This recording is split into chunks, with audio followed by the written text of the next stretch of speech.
اور دوسری کنڈیشن ادھر اذان ہے اللہ اکبر اللہ اکبر، ادھر اذان جیسی ہوئی اور ادھر ہمیں تیز لیٹرین کی ضرورت پیش آ گئی، بہت زور سے ہمیں حاجت پیشاب اور لیٹرین کی ضرورت پیش آ گئی، تو ایسی کنڈیشن میں شریعت اجازت دیتی ہے بلکہ حکم دیتی ہے کہ آپ پہلے ضرورت سے فارغ ہو جائیں، ضرورت سے پہلے لیٹرین کر لیں، پیشاب سے فارغ ہو جائیں، اس کے بعد آئیں، وضو بنائیں اور پھر نماز پڑھنے کے لیے جائیں، جو رکعت مل جائے وہ پڑھ لو، جو چھوٹ جائے اس کو بعد میں پوری کر لو۔ ان دو کنڈیشنوں کے علاوہ تیسری کوئی کنڈیشن نہیں ہے نماز کو چھوڑنے کی۔ ادھر اذان ہو رہی ہے اور آپ کا بیٹا بیمار ہو گیا،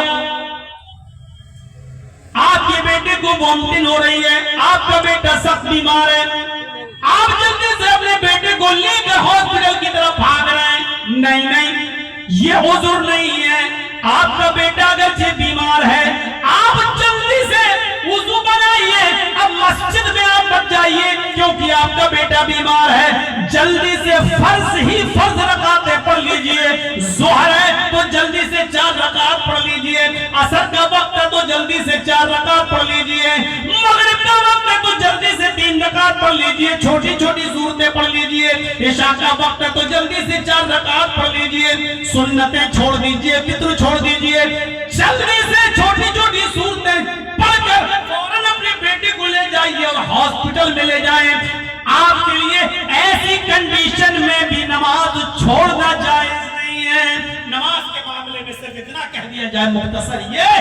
کہ آپ کو کتنی بڑی خوشی ملی ہو، چاہو جتنی بڑی خوشی ملی ہو، اور نماز کا ٹائم ہو جائے تو آپ کو نماز پڑھنا پڑے گی، اس خوشی کی وجہ سے آپ نماز نہیں چھوڑ سکتے۔ مثلا آپ کے پاس 5 بیٹیاں ہیں، آپ دعا کر رہے ہیں اللہ مجھے بیٹا دے، مجھے بیٹا دے، 5 بیٹیاں دے چکا مجھے بیٹا دے، اور اللہ نے آپ کی دعا سن لی، ادھر بیٹا پیدا ہوا، آپ کو خوشخبری ملی، 5 بیٹیوں کے بعد اللہ نے آپ کو بیٹا دیا، کتنا خوش ہوگا آدمی، مجھے بیٹا ملا، کتنا خوش ہوگا، فوراً یہ خوشی مل رہی ہے کہ اللہ نے بیٹا دیا، ادھر اذان کی آواز آ رہی ہے، اے اللہ کے بندو اس خوشخبری کو سن کر بھی تمہارے اوپر نماز معاف نہیں ہے، فوراً جاؤ نماز پڑھو، خوشی سنی تو نماز پڑھو۔ اور اس کے الٹے بھی آپ کو بہت بڑی دکھ کی خبر ملی ہے، غم، 6 بیٹیوں کے بعد ایک بیٹا تھا آپ کے پاس، 12 سال کی عمر ہوئی، 15 سال کا ہوا،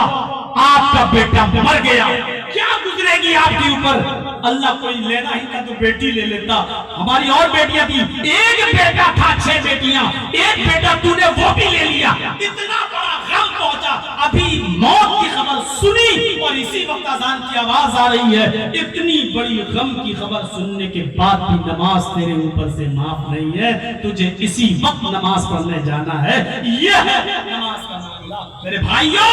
اب آپ اندازہ لگا سکتے ہیں، لا تترکن صلاة مکتوبة متعمدا فإن من ترک صلاة مکتوبة متعمدا فقد بریت منہ ذمۃ اللہ، اللہ کی ذمہ داری ہٹ جاتی ہے اگر نماز چھوٹ جائے۔ اور چوتھی چیز نوجوانوں تمہارے تعلق سے، وَلَا تَشْرَبَنَّ خَمْرًا فَإِنَّهُ رَأْسُ كُلِّ فَاحِشَةٍ، کبھی شراب مت پینا، اس لیے کہ شراب ہر برائی کی جڑ ہے، ہر برائی کی جڑ ہے، شراب پینے والا کوئی بھی گناہ کر سکتا ہے، اور سن لو میرے الفاظ پر غور کیجئے، شراب پینے والا کوئی بھی گناہ کر سکتا ہے، کیونکہ شراب کے نشے میں اس کو ہوش نہیں رہتا۔ کبھی اللہ کے نبی نے فرمایا تھا، کبھی اللہ کے رسول نے کہا تھا کہ میری امت پر بھی وہی زمانہ آ جائے گا جو بنی اسرائیل پر آیا تھا، بنی اسرائیل میں 72 فرقے تھے، میری امت میں 73 فرقے ہوں گے، یعنی میری امت ایک قدم آگے چلے گی، پیچھے نہیں رہ سکتی بنی اسرائیل کے، یہاں تک کہ